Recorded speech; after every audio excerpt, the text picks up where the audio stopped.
The heart-wrenching sobs of a 6-year-old girl were almost entirely lost beneath the clinking of crystal and the arrogant, loud laughter of the Chicago elite.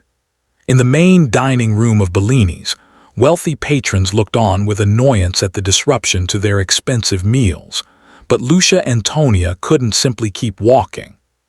She set down her tray and knelt on the patterned tile, pulling the trembling girl into a protective embrace, while whispering a series of rhythmic, ancient Italian comforts her mother had once used to ward off the dark. Lucia was unaware that the girl was Chiara DeLuca, the daughter of Vittorio DeLuca, the city's most lethal and commanding mafia boss.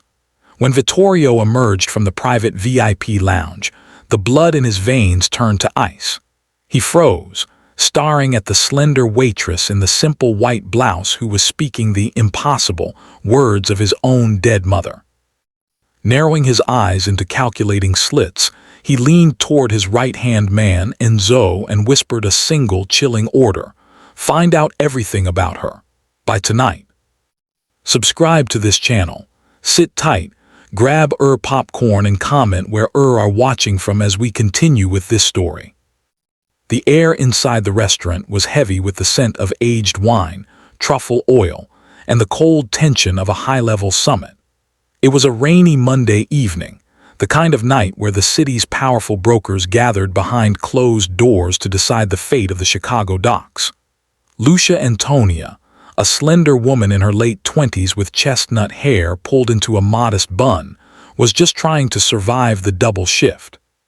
She felt entirely out of place in her black apron, surrounded by women in silk gowns and men who looked at her as though she were part of the furniture. She was about to return to the kitchen when a sound of pure, guttural panic pierced the room. Near a corner table, a little girl stood alone, her long dark curls messy and her wide brown eyes streaked with tears. The restaurant manager, Marco Bellini, hovered nearby, wiping sweat from his forehead and looking more worried about the guests' complaints than the child's terror. Lucia's instincts took over. She pushed past a group of businessmen and dropped to her knees in front of the child. "Hey there, Piccola," Lucia said, keeping her voice low and melodic. "It's all right. Non-Pianger, don't cry, I am here." The girl, Chiara, stopped crying for a fraction of a second, her dark eyes locking onto Lucia. Sensing the girl needed to be grounded, Lucia began to hum a specific regional prayer from a secluded village in Calabria, a secret piece of her mother's history she had never shared with anyone. As Lucia sang the old words with native fluidity, Chiara's rigid muscles relaxed, and she melted against the waitress's chest. She was safe. She didn't see Vittorio DeLuca standing less than 10 feet away, his face a mask of cold fury that was slowly cracking into something far more dangerous: obsession. The golden leafing of the ballroom at Bellini's seemed to vibrate with the sheer volume of 100 overlapping conversations. It was the kind of noise that signaled power, expensive, practiced, and entirely indifferent to anything outside its own radius. Lucia Antonia moved through the crowd like a ghost in a white blouse, her tray balanced with a grace born of exhaustion. She was a master of being seen but not noticed, a skill that had served her well in a city that often devoured women who drew too much attention. The gala was a sea of tailored tuxedos and shimmering silk, a high-stakes gathering of the men who owned the skyline and the women who decorated it. Lucia's feet ached, the thin soles of her shoes offering little protection against the hard marble floors, but she kept her face a mask of professional serenity. She was counting down the minutes until she could retreat to her small apartment and the quiet legacy of her mother's books. Then she heard it. It wasn't a loud sound, it was too small for this room, but to Lucia's ears it was a siren. It was the jagged, hitching breath of a child who had reached the limit of their courage. Lucia paused near a long table draped in heavy, midnight blue velvet that reached the floor. The scent of lilies and expensive cologne was suffocating here. She glanced toward her manager, Marco Bellini, who was currently occupied bowing and scraping before a group of investors near the bar. He wouldn't notice if she slipped away for a moment. He never noticed anything unless it threatened his tip percentage. Setting her tray on a nearby sideboard, Lucia knelt. She lifted the edge of the velvet cloth. There, curled into a tight ball in the shadows of the table legs, was a little girl. She looked like a doll that had been discarded in a hurry. Her long dark curls were tangled with a stray ribbon, and her wide brown eyes were luminous with a terror so profound it seemed to vibrate off her small frame. She wore a dress of delicate lace that probably cost more than Lucia made in a year, and her small leather shoes were scuffed from where she had been kicking against the mahogany table. "Hey there, Piccola," Lucia whispered. The girl flinched, her entire body recoiling deeper into the darkness. Her breathing became even more erratic, a series of sharp, panicked gasps that suggested she was on the verge of hyperventilating. She looked at Lucia, but she didn't see a savior. She saw another stranger in a world that had suddenly become too big and too loud. "It's all right," Lucia said, her voice dropping into a low, melodic register. She didn't reach out yet. She knew better than to crowd a cornered spirit. Instead, she sat back on her heels, creating a pocket of stillness in the middle of the storm. "You're safe here. The table is like a castle, isn't it? No one can see us in here." The girl's lips trembled. She tried to speak, but the words died in a sob. She began to shake her head violently, her tiny fists clenching the lace of her skirt. Lucia's heart twisted. She recognized that look, the absolute isolation of a child who feels they have been erased by the crowd. Without thinking, Lucia reached into the deepest part of her memory, pulling forward the sounds of her childhood, the words her mother had used to anchor her during the nights when the wind howled off the lake and the world felt cold. It wasn't the standard Italian taught in schools or heard in the tourist traps of the Loop. It was a thick, rhythmic dialect from the sun-drenched hills of Calabria, a language of earth and ancient protection. "Anima mia non temere," Lucia murmured, her voice flowing like warm honey. "My soul, do not fear." The girl froze, her eyes locked onto Lucia with a sudden startling intensity. "You lupu non vin cca," Lucia continued, moving her hand slowly, palm up, across the floor toward the girl. "The wolf does not come here." She began to hum a soft, repetitive melody, a prayer chant that was less about the words and more about the vibration. It was the song of the hearth, a generational shield passed down through a line of women who had known what it meant to hide. The effect was instantaneous. Chiara's jagged breathing began to synchronize with the rhythm of Lucia's voice. The girl's small, pale hand crept forward, her fingers trembling as they brushed against Lucia's palm. "You know, the words," the girl whispered. It wasn't English. It was the same dialect, spoken with the hesitant purity of a child who had only heard it in secret. "I know them," Lucia replied softly, still in the hidden tongue. "My mother taught them to me to keep the shadows away, and they work, don't they?" Chiara took a stumbling step forward, emerging from the darkness of the undertable. She didn't go to the glamorous women in the room or the men in the suits. She tumbled into Lucia's arms, burying her face in the starch of the waitress's white blouse. Lucia held her, ignoring the fact that her apron was being wrinkled and her bun was coming undone. She smoothed the girl's curls, whispering the ancient cadence over and over, creating a sanctuary of two in the center of the chaos. Lucia was so focused on the child that she didn't feel the sudden shift in the room's atmosphere.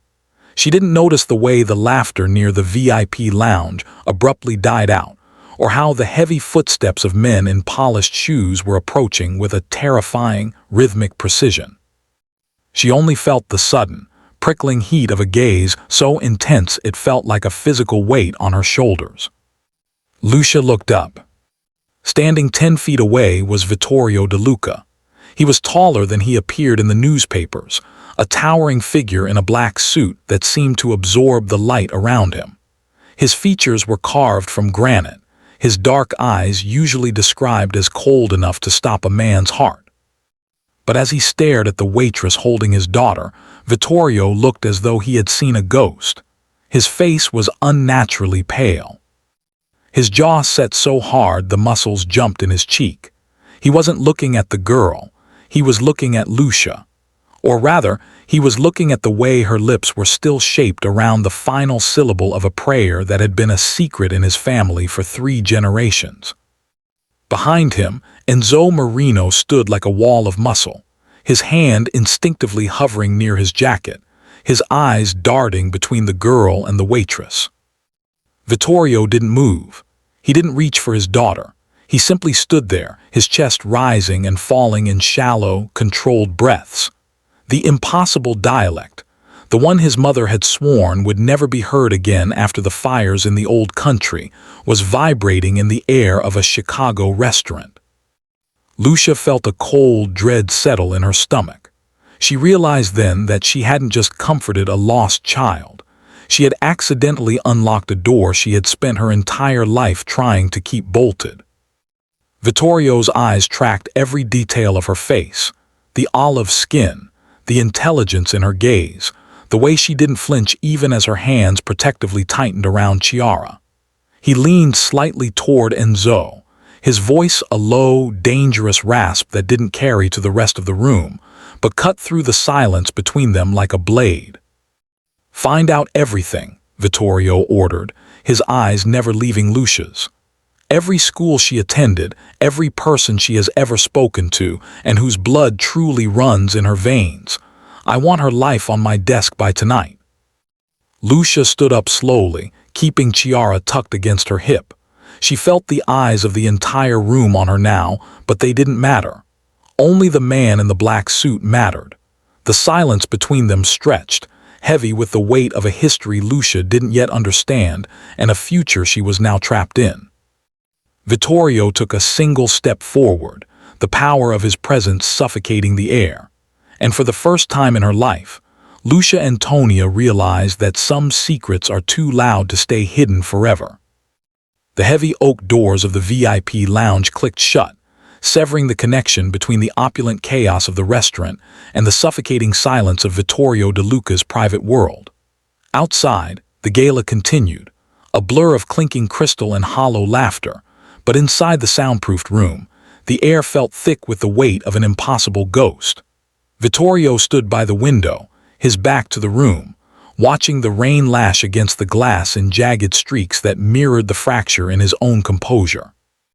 His hands were shoved deep into the pockets of his tailored trousers, his knuckles white as he fought the urge to smash the decanter of scotch resting on the sideboard. "Did you hear it, Enzo?" Vittorio's voice was a low, dangerous vibration that barely carried across the room. Enzo Marino stood by the door, his posture as rigid as a sentry.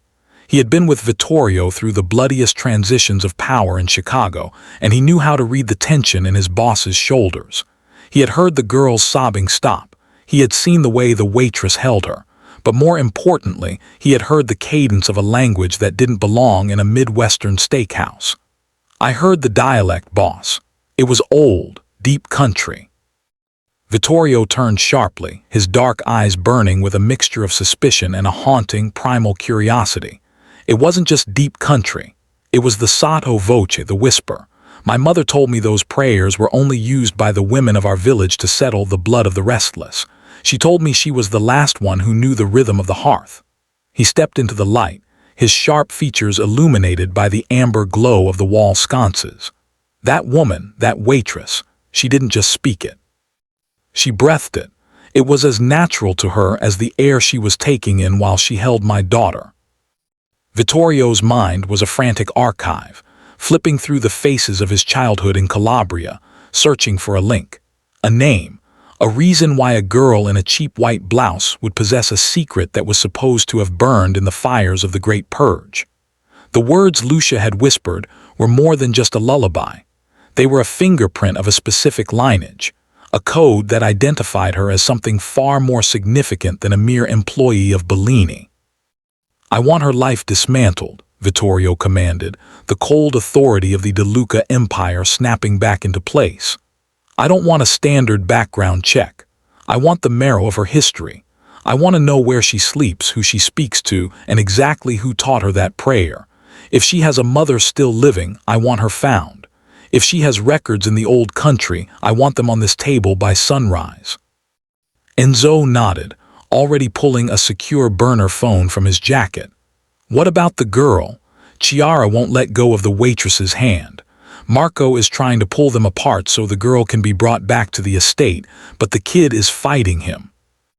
The mention of his daughter caused a flicker of something raw to cross Vittorio's face. Chiara had been a ghost in her own home since her mother's death, a silent, grieving shadow who retreated from every touch. To see her melt into the arms of a complete stranger, to hear her speak a word of the old tongue, was a miracle that felt like a threat. Tell Marco to step back. If he touches either of them, he'll lose the hand. Let the woman stay with her for now. It will make her easier to watch. Vittorio walked back to the window, watching the street below. He saw Lucia emerging from the service entrance a few minutes later, her shift clearly ended. She looked small against the backdrop of the towering skyscrapers, her modest wool coat buttoned tight against the biting Chicago wind. She looked like any other girl trying to make rent, but Vittorio knew better. He had spent his life identifying wolves in sheep's clothing, but this was something different. This was a mystery that felt like a homecoming. She's a speech pathologist by training, Enzo muttered, reading the first pings of data coming back to his device. Works at a clinic for trauma-affected children during the day. Waitresses here 3 nights a week. No criminal record, no debts. Lives in a walk-up in Little Italy. Her mother died 3 years ago. Records say she was an immigrant, worked as a seamstress. Name was Lucia Antonia. Vittorio's eyes narrowed. Sophia, that name means nothing to me. But the song means everything. There is a gap in her story, Enzo. A seamstress from Calabria doesn't move to Chicago and raise a daughter who speaks the language of the high families unless she was running from something, or someone.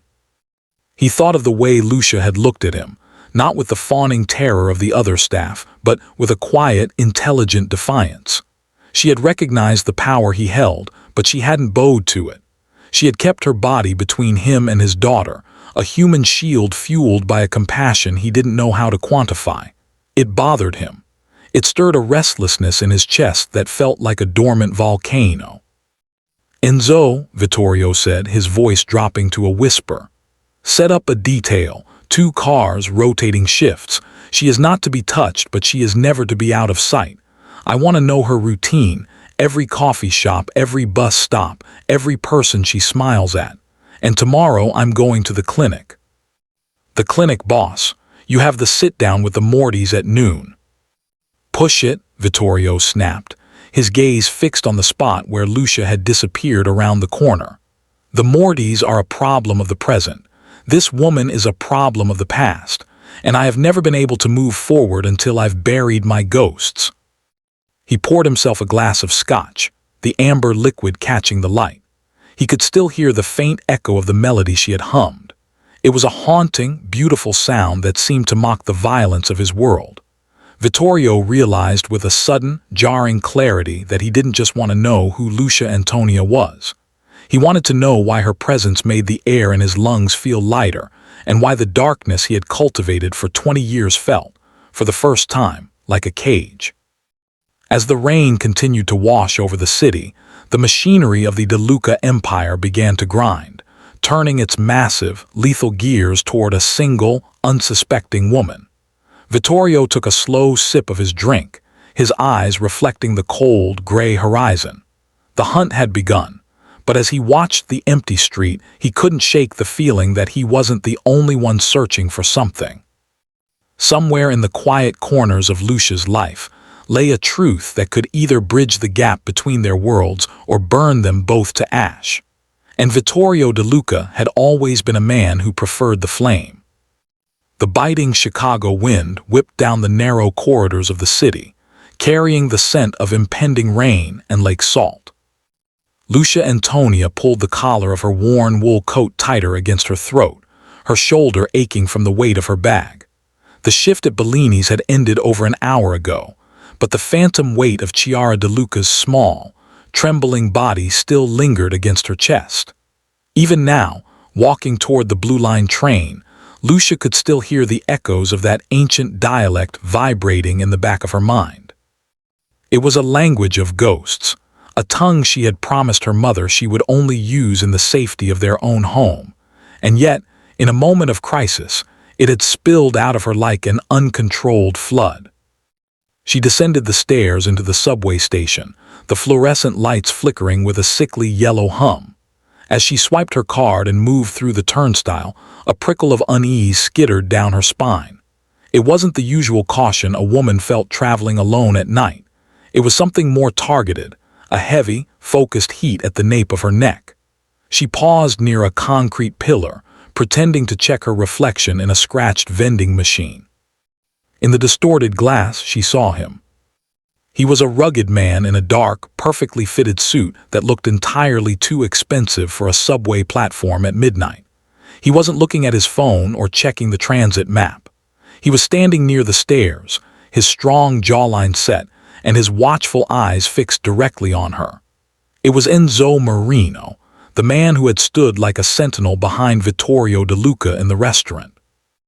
Lucia's heart hammered against her ribs, a frantic trap bird rhythm. She forced herself to breathe, to maintain the mask of the ordinary waitress she had spent years perfecting. She boarded the train as it screeched into the station, sliding into a corner seat and staring at her own ghost-like reflection in the dark window. When the doors began to hiss shut, the man stepped onto the same car, moving with a predatory grace that made the other commuters look like background noise. He didn't sit. He leaned against the doors at the far end of the car, his gaze never leaving her. The train rattled through the tunnels, the rhythmic thrum-thrum of the tracks sounding like the ticking of a clock Lucia couldn't stop. She got off at her stop in Little Italy, her boots clicking rapidly against the damp pavement.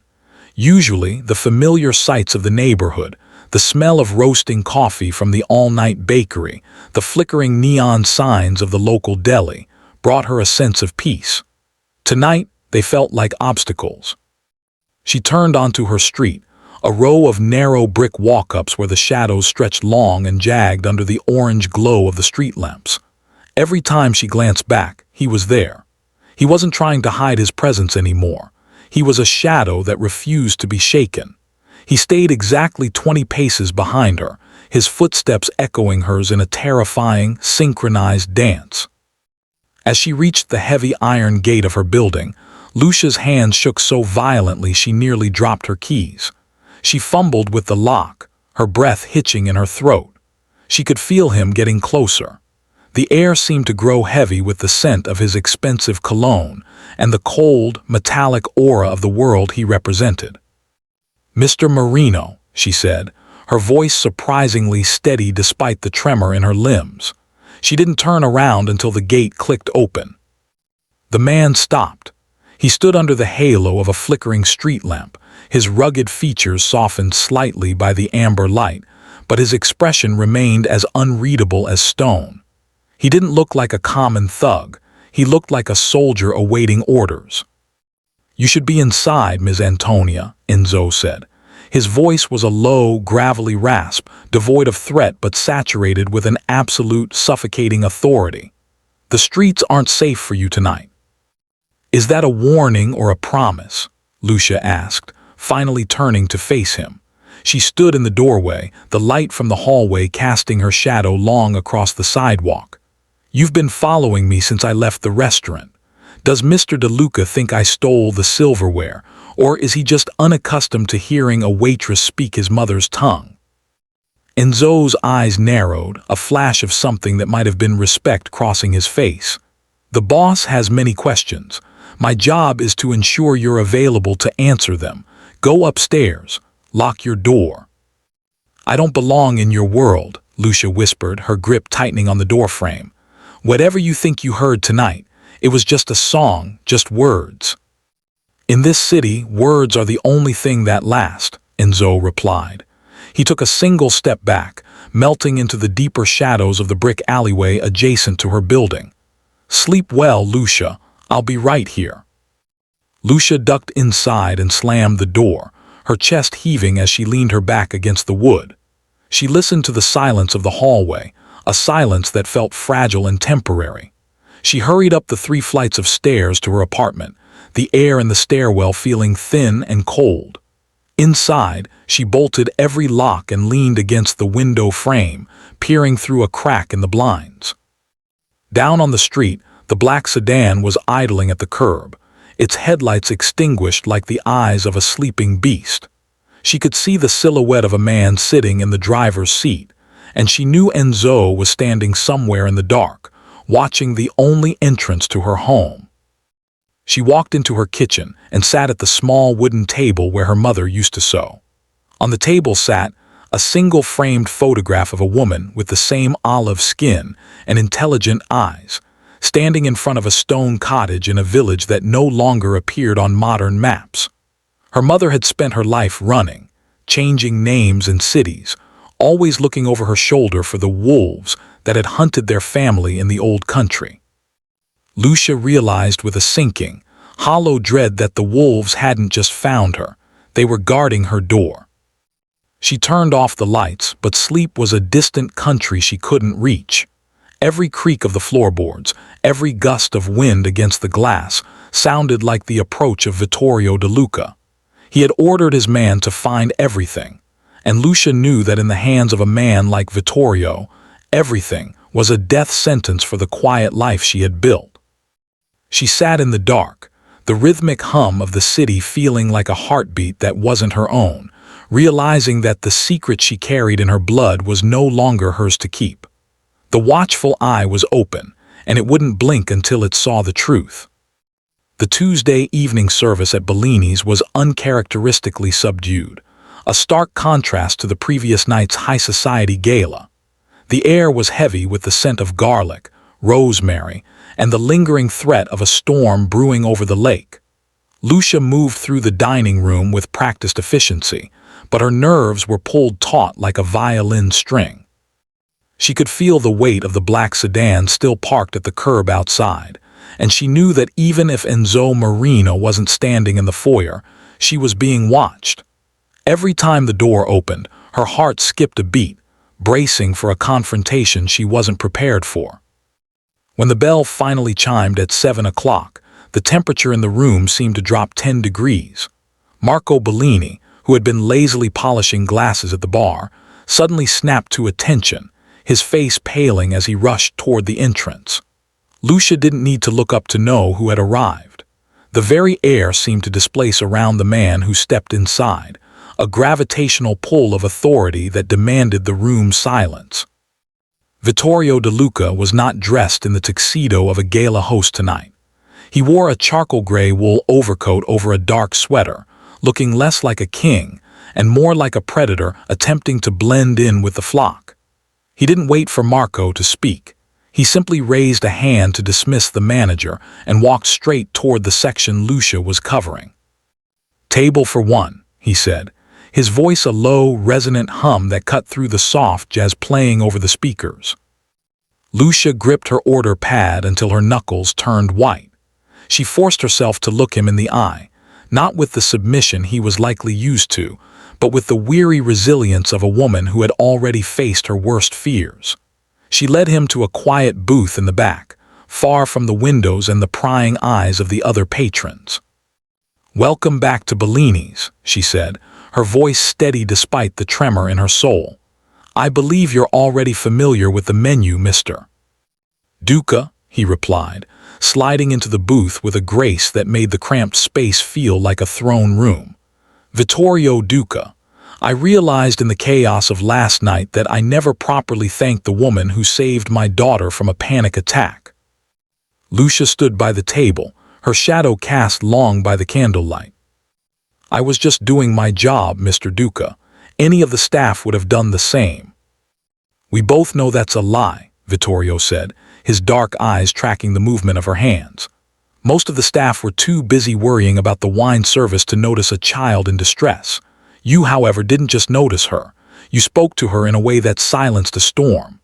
He leaned forward slightly, the amber light of the table lamp reflecting in his piercing gaze. "Tell me, Lucia Antonia, where does a waitress in Chicago learn the specific rhythm of a Calabrian hearth prayer?" The use of her full name hit her like a physical blow. She realized then that the evaluation had already begun long before he walked through the door. He knew who she was, where she worked, and likely what she had eaten for breakfast. The pretense of being a grateful father was merely a silk glove over an iron fist. "My mother was from the South," Lucia said, keeping her answers short and careful. "She believed in keeping the old ways alive. She told me that some stories are too important to let fade, even across an ocean." "Your mother was a wise woman," Vittorio murmured, though there was a sharp edge to his praise. "But she was also a ghost. Lucia Antonia arrived in this country with no papers, no husband, and a dialect that identifies her as part of a family that was supposed to have been wiped out 40 years ago. It's curious, don't you think, that her daughter would end up working in the very restaurant where my family holds its councils?" Lucia felt the trap closing around her. She reached for the water carafe to fill his glass, her fingers brushing against his for a fleeting electric second. The contact sent a jolt of pure, terrifying heat through her arm. Vittorio didn't pull away. He watched her, his expression a mask of cold calculation that was beginning to show cracks of something far more visceral, a hunger for the truth she represented. "I didn't choose this restaurant for its clientele," Lucia countered, her voice dropping to a whisper. "I chose it because it was close to the clinic where I help children who can't find their voices. I have no interest in your counsels, Mr. Duca. I just want to live my life." "A life built on secrets is never truly yours," Vittorio said. He picked up the menu but didn't look at it. "Chiara hasn't stopped asking for you. She calls you the woman of the song. She thinks you're a miracle. I, on the other hand, don't believe in miracles. I believe in bloodlines. I believe in the way the past has a habit of clawing its way into the present." He looked at her then, and for a moment the mask of the ruthless boss slipped. In the depths of his eyes, Lucia saw a flash of the man who had stood frozen in the ballroom, a man who was haunted by the same ghosts she had spent her life trying to outrun. He wasn't just interrogating her to protect his empire. He was looking for a piece of himself that had been lost in the violence of his world. "What do you want from me?" she asked, her heart hammering against her ribs. "I want to know if you're a threat or a salvation," Vittorio replied. He leaned back, his presence filling the booth, suffocating the air around them. "I've spent 20 years dismantling anyone who tried to get close to my family, and then you kneel in the dirt, sing a song I haven't heard since I was 5, and my daughter, who hasn't spoken a word since her mother's funeral, starts to breathe again." He reached into his coat and pulled out a small, velvet box, sliding it across the table toward her. Lucia didn't open it. "I don't want your money," she said, her pride flaring.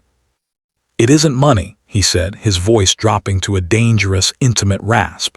"It's a tether. Within that box is a phone.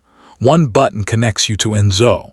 If you see something you don't like, if you feel a shadow that doesn't belong to you, you press it. Because whether you like it or not, Lucia, the moment you spoke that prayer, you became part of my world. And in my world there is no such thing as an ordinary waitress." Lucia looked from the box to the man sitting before her. She saw the lethal power in the set of his shoulders, the command in his gaze, and the dark, magnetic pull of a man who was used to owning everything he touched. She realized that the evaluation wasn't about her honesty, it was a claim. He was marking her, drawing a circle around her life that she could never step out of. "I'm not yours to protect, Vittorio," she whispered, using his first name for the first time. A slow, predatory smile touched his lips, one that didn't reach his eyes. "We'll see. For now, bring me the sea bass, and stay close, Lucia. I find I have a sudden appetite for stories." As she walked away toward the kitchen, Lucia felt the weight of his gaze like a brand on her skin. She knew that the quiet, invisible life she had cultivated was dead. The boss had found his ghost, and he had no intention of letting her rest. The game had changed from a mystery to a siege, and as the rain began to hammer against the restaurant windows, Lucia realized she was no longer just a waitress. She was the prize in a war she was only beginning to understand. The rainy Chicago night had turned the streets into a blurred mirror of neon and oil, the air growing heavy with the kind of damp cold that seeped into the bones. Inside Bellini's, the shift was finally winding down. the clatter of silverware and the low hum of the espresso machine providing a rhythmic backdrop to the closing duties. Lucia Antonia moved with a mechanical grace, her mind still vibrating from the encounter with Vittorio the night before. The velvet box he had pushed across the table sat heavy in the pocket of her apron, a constant, burning reminder that her world had been breached. She tried to focus on the simple task of wiping down the bar, but her gaze kept drifting toward the window. The black sedan was still there, a silent sentinel in the dark. It should have made her feel safe, but instead, it felt like a target painted on her back. She had noticed the tension in the restaurant all night, the way the regulars kept their heads down, and the way her best friend, Alessia, kept casting worried glances her way. Even Marco Bellini was twitchier than usual, his nervous sweat nearly soaking through his collar. "Lucia, you look like you're 1,000 miles away," Alessia whispered, sliding a stack of clean linens onto the counter. Her bright green eyes were clouded with uncharacteristic concern. "Are you okay? That man, the one from last night, he hasn't stopped looking at the door since he left." "I'm fine, Alessia," Lucia lied, forcing a small, weary smile. "Just tired, it's been a long week." "Go home," Alessia urged, squeezing her arm. "I'll finish the side work, you look like a ghost." Lucia hesitated, then nodded. The walls of the restaurant felt like they were closing in, and the scent of lilies from the foyer was starting to smell like a funeral. She retreated to the staff room, trading her apron for her wool coat and securing her hair. As she stepped out of the service entrance into the narrow, brick-lined alley, the silence of the city felt absolute, unnatural. The street lamp at the end of the alley flickered, casting long, skeletal shadows against the wet pavement. Lucia reached into her pocket, her fingers brushing the cold surface of the phone Vittorio had given her. She had intended to leave it on the table, to refuse his tether, but a primal instinct had forced her to keep it. She walked toward the mouth of the alley, her boots clicking sharply against the stone. She saw the black sedan parked 20 yards away, the silhouette of the driver visible through the rain-streaked windshield. But as she stepped onto the sidewalk, a second vehicle, a nondescript gray van, screeched around the corner, its headlights blinded by the downpour. It didn't slow down. It jumped the curb, blocking the path between Lucia and the DeLuca detail. The violence happened with a terrifying, surgical precision. Before Lucia could even scream, the side door of the van slid open. Two men in dark tactical gear emerged, their faces obscured by shadows and rain. One moved toward the sedan, a suppressed weapon coughing twice in the darkness. The glass of the driver's side window shattered in a crystalline spray, and the DeLuca sentry slumped over the wheel, the horn letting out a long, dying moan that echoed through the empty street. Lucia turned to run back toward the restaurant, her heart hammering against her ribs so hard it felt like it would burst. She reached for the phone in her pocket, her thumb fumbling for the single button that connected to Enzo. "Going somewhere, Cara?" a voice rasped. A heavy hand clamped over her mouth, the scent of stale tobacco and rain-slicked leather filling her senses. She fought with a desperate, frantic strength, her heels scraping against the wet asphalt. But the man was a mountain of muscle. He hoisted her off the ground, pinning her arms to her sides. "Don't make this harder," the man hissed in her ear. "The boss wants to see what the great DeLuca is willing to pay for a little piece of his past." Lucia managed to sink her teeth into the meat of his palm. The man grunted in pain, his grip loosening for a split second. She lunged forward, her hand finally closing around the phone. She pressed the button just as a second man stepped in front of her, his fist connecting with her jaw in a sickening, jarring impact. The world tilted and went gray. She felt herself being dragged toward the yawning maw of the van, the cold rain stinging her face one last time before a heavy hood was shoved over her head. The last thing she heard was the frantic, muffled voice of Enzo Marino crackling through the phone she had dropped in the gutter, calling her name into the uncaring Chicago night. "Lucia, report Lucia." The van door slammed shut with a finality that sounded like a tomb closing. As the vehicle sped away, weaving through the labyrinthine streets of the industrial district, Lucia lay on the cold, vibrating floor, her face throbbing and her mind racing through the fragments of the prayer her mother had taught her. She wasn't just a waitress anymore. She was the leverage the monsters had been waiting for. She realized with a hollow, freezing dread that Vittorio had been right. In his world, there was no such thing as an ordinary waitress. There were only those who were hunted and those who did the hunting. And as the darkness of the hood suffocated her, Lucia Antonia stopped praying for peace and started praying for the man she had called a predator to find her before the shadows finished what they had started. Back at the curb, the rain washed the blood from the shattered window of the black sedan, the water turning pink as it flowed into the sewer. The phone lay in the puddle, its screen glowing with the missed connection to Enzo, a tiny beacon of light in a city that had just gone very, very dark. The wolves hadn't just guarded the door. They had failed, and now the entire empire was about to burn in the search for the girl who spoke the language of the dead. The heavy iron doors of the warehouse slammed shut, the sound echoing like a gunshot through the cavernous, freezing space. Lucia was shoved into a rusted metal chair, the rough hemp of the rope biting into her wrists as they bound her. The hood was ripped from her head, and the sudden glare of a single swinging light bulb made her squint. The air tasted of salt, old oil, and the copper tang of fear. "You don't look like much," a voice rasped from the shadows. Silas Greco, a high-ranking lieutenant for the rival Morty family, stepped into the light. He leaned down, his face inches from hers, his breath smelling of bitter espresso. "But Vittorio DeLuca is currently turning the city upside down for you. He's breaking treaties we've held for a decade, all for a waitress." Lucia forced herself to breathe, the rhythm of her mother's prayer humming in her mind like a protective shield. "He isn't doing it for me," she whispered, her voice raspy but clear. "He's doing it for the ghost you were stupid enough to wake up."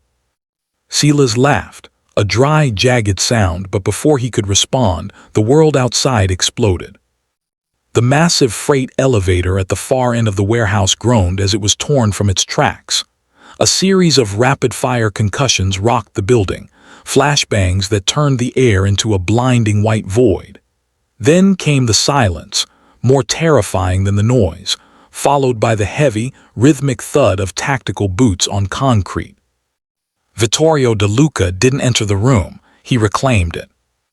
He moved with a lethal, fluid precision, a specter in a black overcoat that billowed behind him like a shroud. He didn't use a megaphone or a warning. He held a silenced weapon with the steady hand of a man who had long ago made peace with his own darkness. Beside him, Enzo moved like a shadow, systematically neutralizing the guards in the rafters before they could even level their sights. Silas grabbed Lucia, pulling her roughly from the chair and pressing a blade to the soft skin of her throat. "One more step, DeLuca, and she bleeds. Is she worth the war? Is she worth the throne?" Vittorio stopped 10 feet away. The light from the swinging bulb caught the sharp angles of his face, making him look like an ancient, vengeful god. He didn't look at Silas. His eyes were locked on Lucia, specifically, on the bruise blossoming along her jawline. A vein pulsed in his temple, the only sign of the tectonic fury vibrating beneath his skin. "You have 30 seconds to realize that you are already dead," Vittorio said, his voice a low, terrifying silk. "The moment you touched her, you forfeited your life. The moment you made her bleed, you forfeited your entire bloodline. There is no negotiation.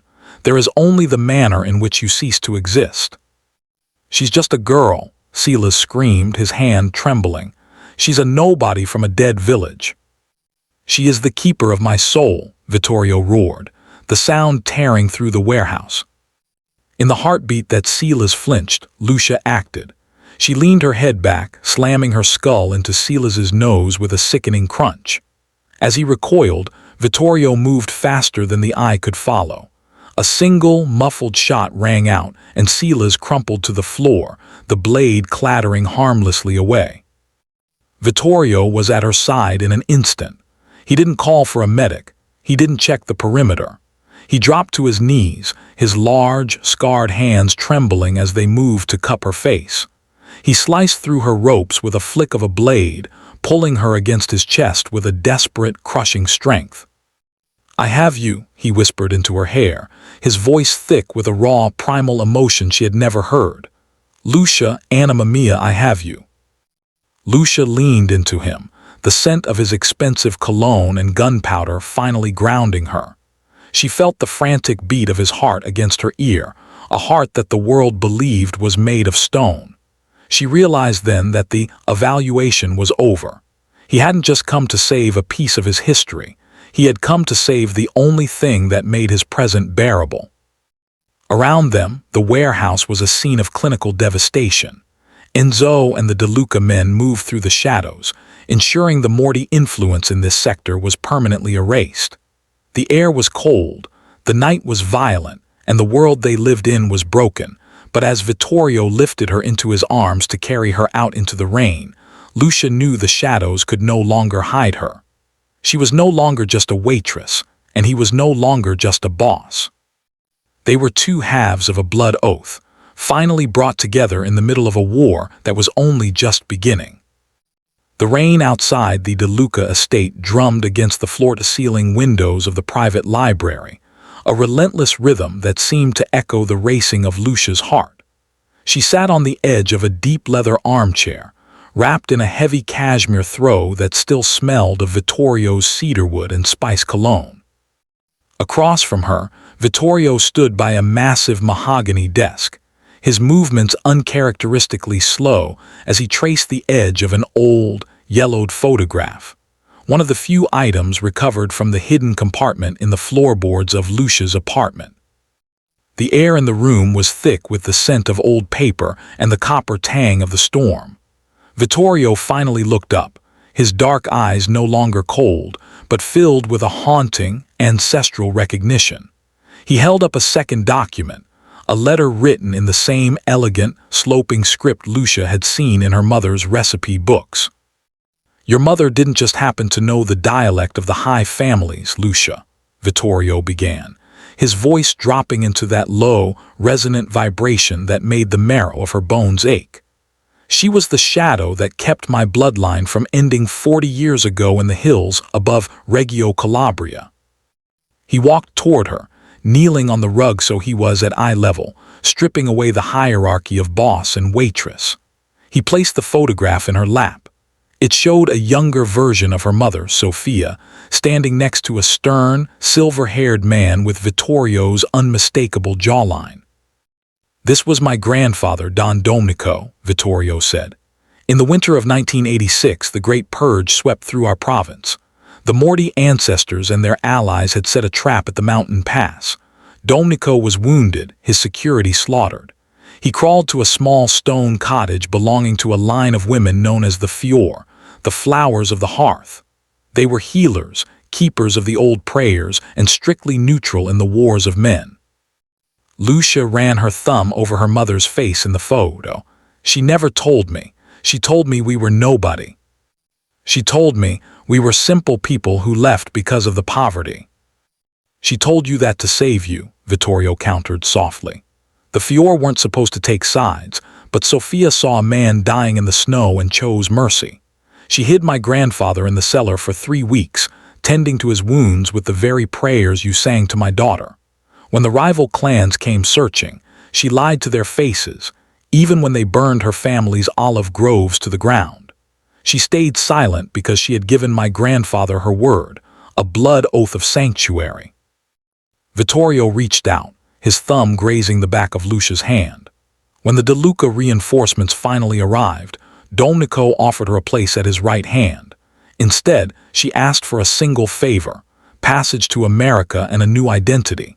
She knew that by saving a DeLuca, she had made herself a permanent target for every enemy we would ever have. She fled Italy not because she was poor, but because she was a hero who refused to live in the shadow of a debt she didn't want. Lucia felt a tear escape, hot and fast, tracing a path down her cheek. She spent her whole life in Chicago working as a seamstress, sitting at that wooden table until her eyes failed her. She lived in a 3-room walk-up while the man she saved was building an empire. Why didn't she ever reach out? Why let us struggle? Because she knew that once you touch the hand of a DeLuca, you are never truly free again, Vittorio whispered, his expression pained. She wanted you to have a life without the sound of sirens and the weight of a gun. She chose the struggle of a seamstress over the luxury of a mafia ward because she wanted her daughter to be a civilian. She wanted you to be Lucia Antonia, not a pawn in a generational war. The revelation felt like a physical weight, shifting the very foundation of Lucia's identity. The hidden tongue wasn't just a linguistic quirk, it was the mark of a protector. Her mother hadn't just taught her a lullaby, she had taught her the vocal signature of a lineage that had once held the power of life and death over the most dangerous men in Italy. Vittorio stood up, his presence suddenly looming larger, more formidable. My grandfather never stopped looking for the woman who saved him. He left a mandate in his will. If a Fior was ever found, the debt was to be paid in full. Protection, gold, and blood. For 40 years, my family has owed yours our very existence. He turned back to the window, the lightning outside illuminating the sharp, predatory lines of his profile. When I heard you sing to Chiara, I didn't just hear a song. I heard the debt calling. I heard the ghost of my grandfather telling me that the circle had finally closed. Silas Greco didn't just kidnap a waitress. He attempted to murder the living legacy of the DeLuca family's survival. Lucia stood, the cashmere throw falling to her feet. She walked toward him, her silhouette reflected in the dark glass alongside his. Is that all I am to you, Vittorio? A debt to be paid, a box to be checked in your grandfather's will. Vittorio turned, his movements swift as he closed the distance between them. He didn't touch her, but the heat radiating from him was suffocating. I started this because of the debt, he admitted, his voice a jagged rasp of honesty. I ordered the search because I thought you were a ghost.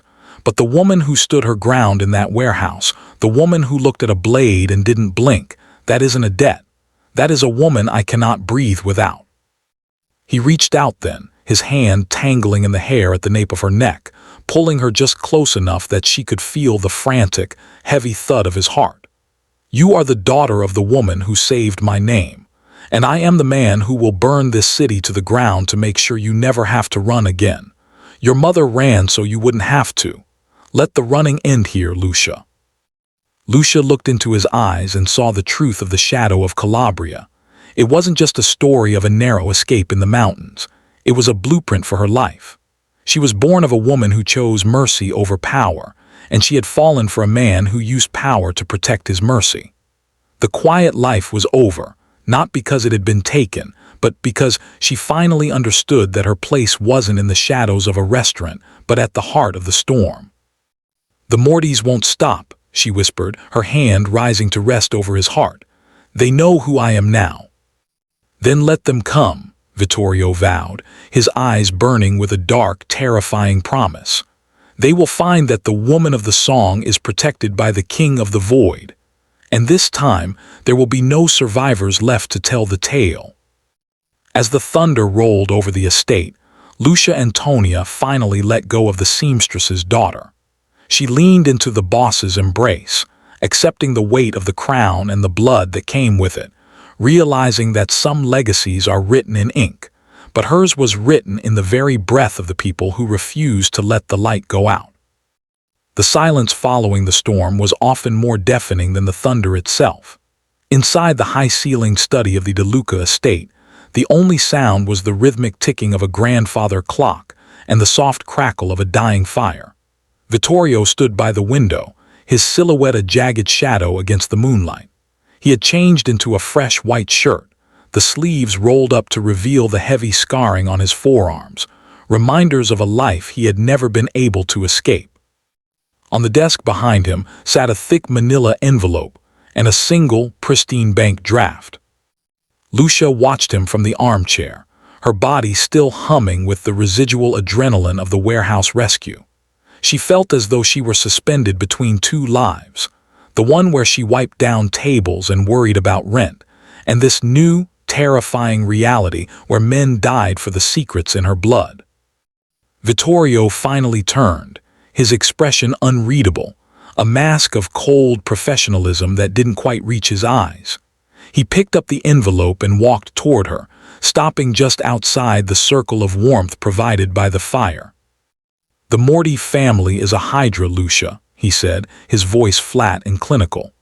"I have cut off the head that touched you, but 3 more will grow by morning. My world is a sickness, a cycle of debt and retribution that has no end. I have spent my life ensuring my daughter never breathes this air, yet here you are, suffocating in it because of a song." He placed the envelope on the small table beside her. It was heavy, the edges crisp.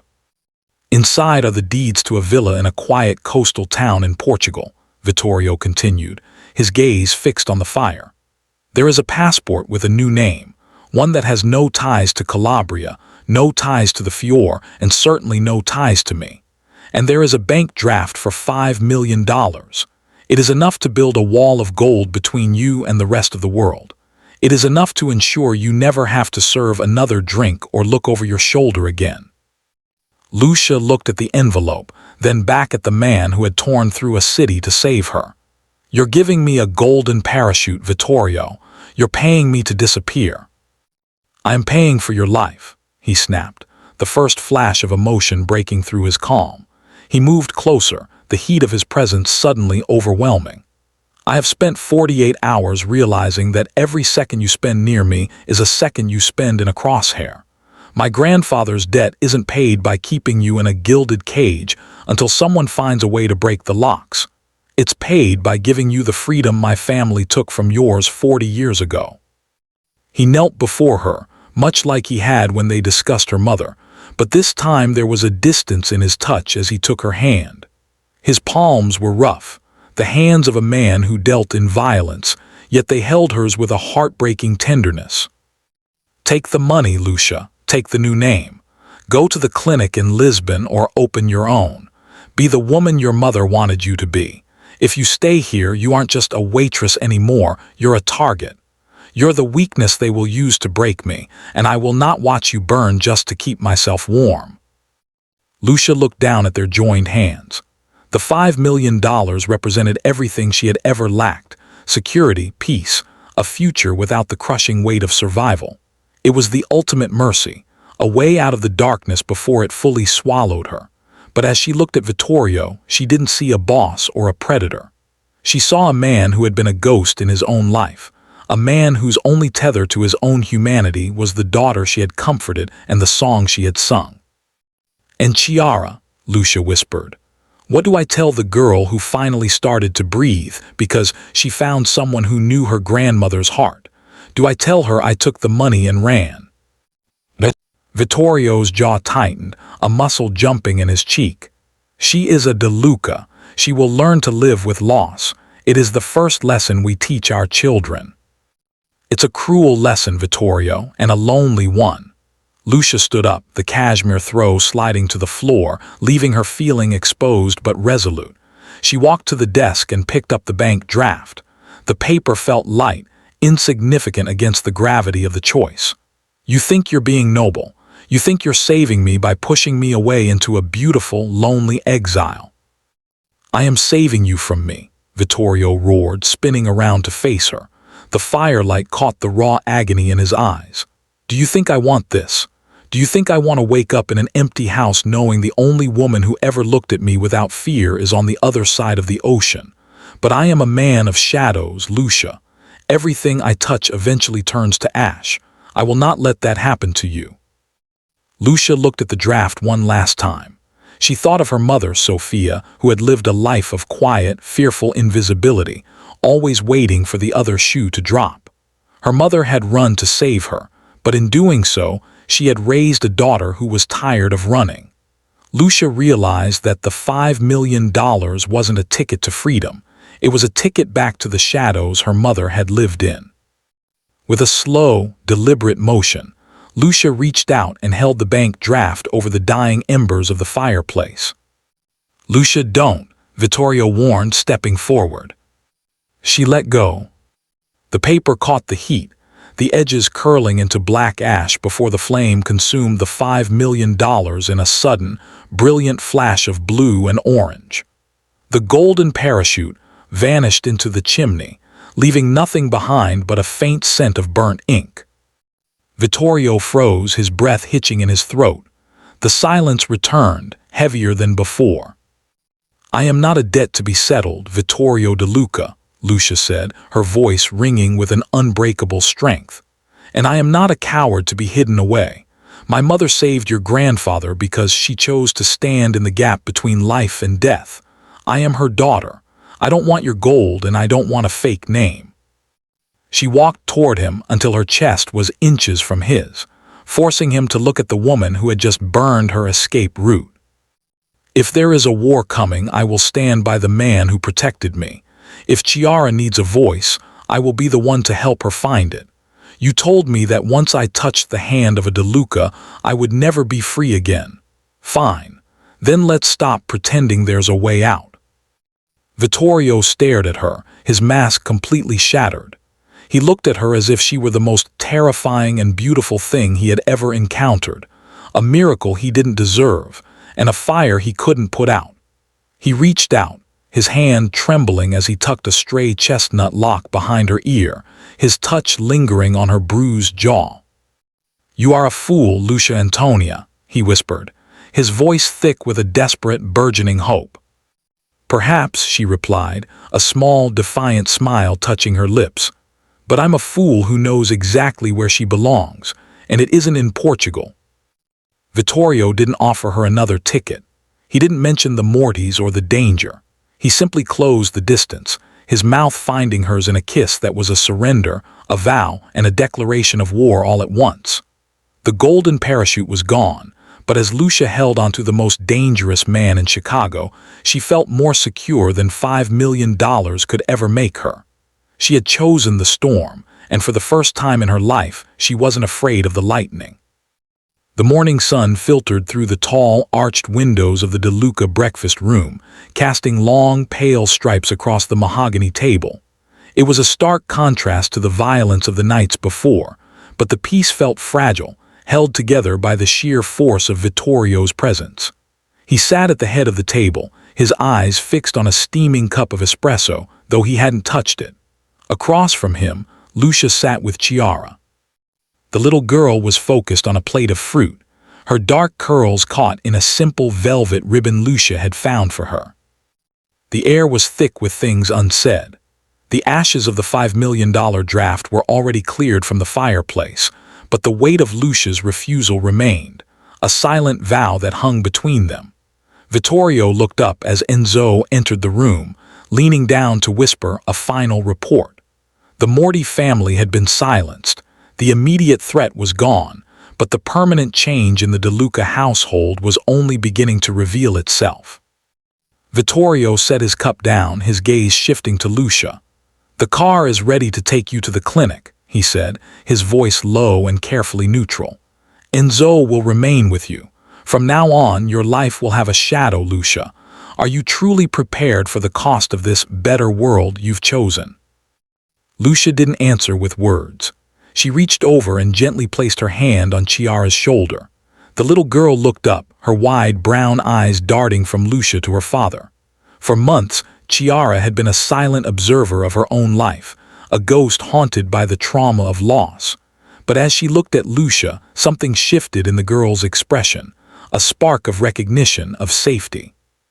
Chiara reached out, her small fingers curling around the lapel of Vittorio's jacket as he leaned toward her. She took a breath, a jagged, hesitant sound that made the room go deathly still. "Papa," Chiara whispered. It was the first time she had used the word in over a year. She paused, her lower lip trembling before she found the strength to continue. Stay with Lucia." The silence that followed was deafening. Vittorio froze, his hands suspended in midair. The ruthless boss who had dismantled empires and commanded thousands was suddenly brought to his knees by 5 simple words. His eyes grew glassy, a rare, raw vulnerability breaking through his granite exterior. He looked at his daughter, then up at Lucia, who was watching him with a quiet, knowing smile. She spoke, Vittorio breathed, his voice cracking. He reached out, his large hand trembling as he cupped Chiara's cheek. You spoke, mia cara. She has a voice, Vittorio, Lucia said, her tone firm and steady. She always did. She just needed a reason to use it. Now the question is, what kind of world will she use that voice in? Will she grow up in the shadows of your wars, or will you give her something else?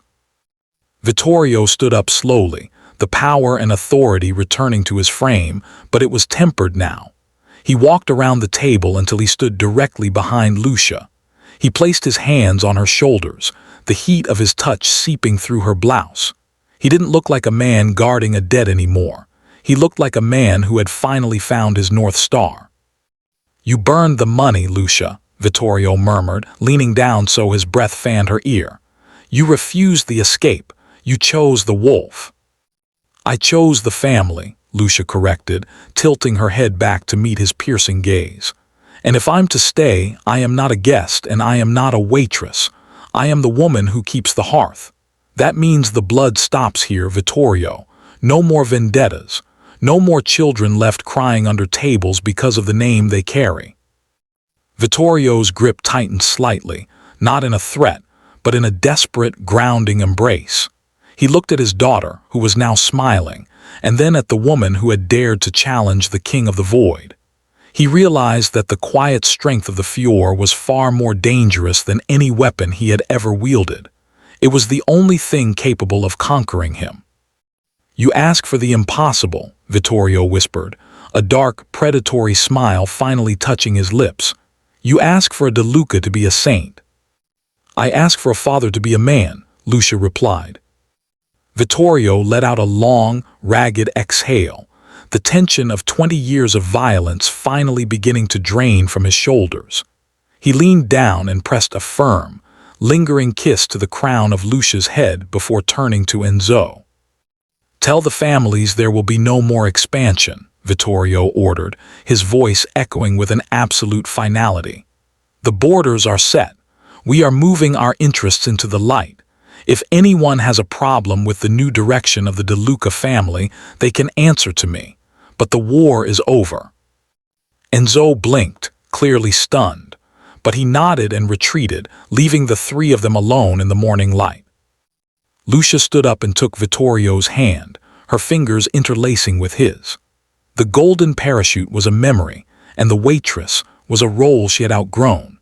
As they walked toward the garden together, with Chiara skipping ahead, Lucia Antonia realized that her mother hadn't just saved a don in the mountains of Calabria. She had prepared her daughter to save a soul in the heart of Chicago. The song of the hearth had been sung, and the wolf had finally come home. The legacy of the Fior was no longer a secret to be hidden, but a foundation to be built upon. Lucia stood her ground, not as a victim of the Mafia, but as its heart.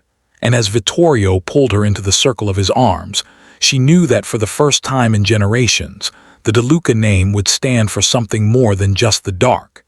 It would stand for the light that only a woman with the courage of a ghost could provide. Thank you for watching. I hope you have subscribed to this family.